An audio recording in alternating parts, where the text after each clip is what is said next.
Hi, my name is Ethan Holden, and I am the co-coordinator of the National Register Program at the Tennessee Historical Commission. I'm going to be talking today about the World War II maneuvers that took place in Middle Tennessee, with an emphasis on Wilson County. Before I begin, I want to take a quick moment to thank Dr. Hogan and the Teaching with Primary Sources program for this opportunity to share my knowledge with you. I hope you find this information as useful as I find it interesting.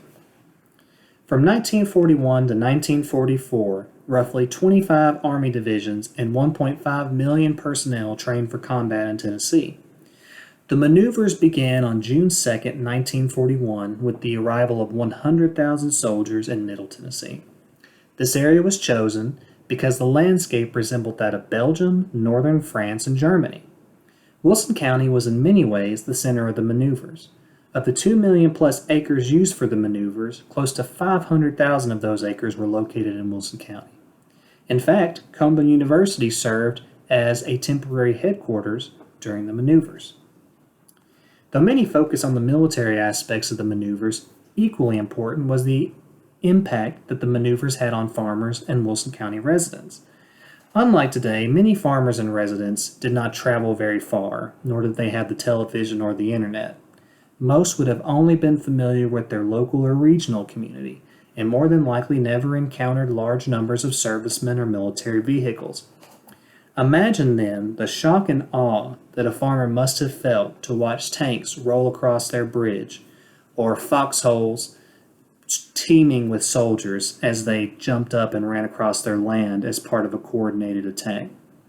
This would have been an experience unlike anything else in their lives, and the impact those experiences had on them is reflected in the stories they left behind. One example is the story of the WD farm outside of Lebanon. The current owner's mother was a little girl when the maneuvers took place on her farm and nearby land. She recounted that she would often ride her bike around the camps and roads delivering newspapers to the servicemen. She would also bring them refreshments or anything else that they requested or that they might need. During her interview, she emphasized how kind they were to her and that, as a little girl, interacting with the servicemen was like an adventure to her. This story is repeated in different forms across many of the Wilson County Century Farm applications. However, not all interactions between farmers and the maneuvers were positive. While farmers didn't have to sign a permission slip to allow maneuvers on their property, many of the farmers did not anticipate the disruption and damage that such maneuvers could cause. For example, cattle farmers and other livestock farmers relied on fencing to keep their livestock in. These fences were sometimes destroyed during the maneuvers, or servicemen left the gates open when they passed through the farmer's land.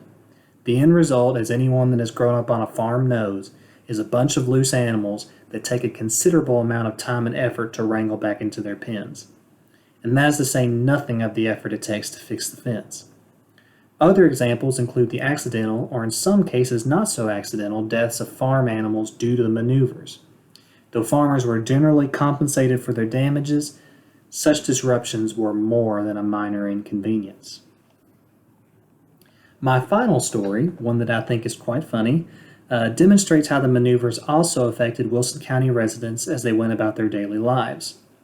During the maneuvers, a group of umpires followed the servicemen and military vehicles around. These umpires decide who died in battle and who won a particular engagement. One story involves a local woman in Wilson County who was trying to cross a bridge. On her way to the bridge, she met a serviceman standing by the road. She greeted that serviceman and then proceeded onto the bridge.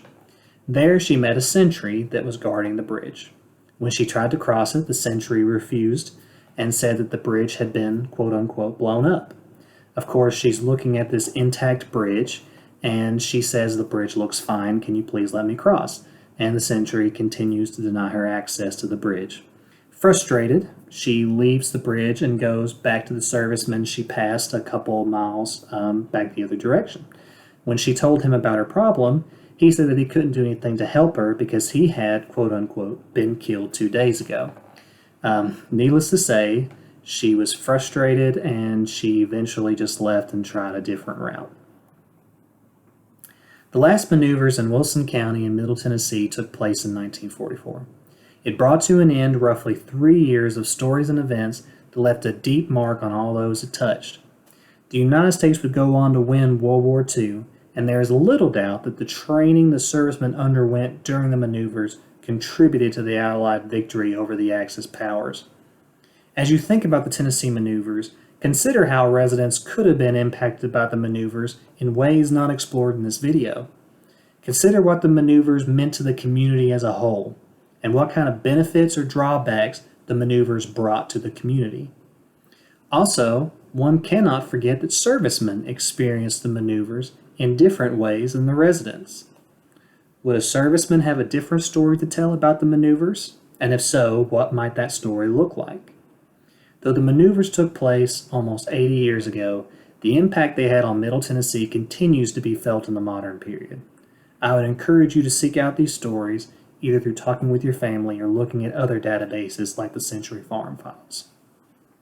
I sincerely thank you for your time and attention, and if you have any questions, please feel free to reach out. Thank you. Bye.